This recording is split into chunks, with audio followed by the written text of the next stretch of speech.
Bonjour à tous et bienvenue sur Freezone. Si je vous dis décret, euthanasie, Rivotril, vous en pensez quoi? Deux médecins de référence nous donnent leur point de vue. Écoutons. Ce médicament Rivotril est complètement interdit, c'est sur la notice, d'ailleurs tout le monde peut regarder, chez les patients qui ont une détresse respiratoire. Justement là, on la note, la fiche qui est donnée au médecin, dit d'utiliser ce médicament pour soulager la personne qui est en détresse respiratoire. Faire un décret qu'on envoie avec une fiche qu'on envoie au médecin montre bien la volonté d'aller plus loin, c'est-à-dire que ça devienne un peu systématique. Et ce qui effectivement me choque le plus, et je pense aussi beaucoup d'internautes, c'est que ça a été extrêmement bien précisé dans une note en disant qu'il va falloir préparer ce médicament aux doses létales de fait, puisque c'est pour l'endormir, mettre un malade en sédation profonde, qu'un détresse respiratoire, on lui rajoute une détresse respiratoire dessus en le détendant et en l'endormant. C'est quand même une mort. Là, on donne la possibilité au généraliste lui-même de faire la prescription de Rivotril à dose de fait létale sur un malade en détresse respiratoire. On prépare la seringue pour que ça soit prêt quand le malade s'aggravera.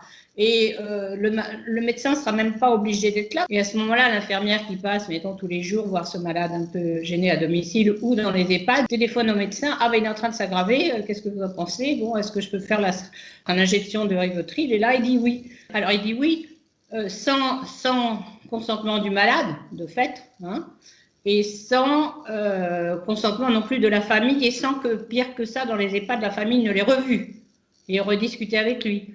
Parce qu'en gros, on dit suspicion de Covid, Covid ou suspicion de Covid. C'est-à-dire, je veux dire, un patient de 85 ans qui se met à tousser, il a le droit d'avoir une pneumonie bactérienne qu'on va très bien traiter avec des antibiotiques, une grippe banale qui aurait peut-être guéri.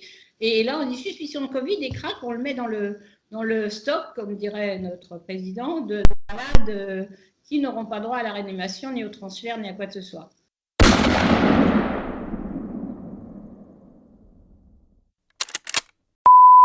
On va en plus faciliter le départ avec ce décret qui autorise les médecins à prescrire et encourage les médecins à prescrire du Rivotril pour les faire mourir plus vite quand même. Parce que là, on dit tout simplement que l'on autorise l'euthanasie active dans des conditions déplorables, c'est-à-dire sans le consentement de la personne du principal intéressé et sans le consentement de la famille qui ne sera même pas informée, qu'on va pouvoir pousser du Rivotril et sans qu'il y ait un test en plus qui atteste que c'est bien du Covid-19.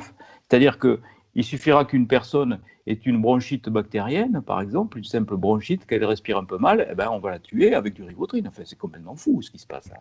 On a un comité scientifique vraiment qui nous dit ce qu'il faut faire, quoi. Il nous dit il faut donner du Rivotril à des personnes pour accélérer leur fin de vie.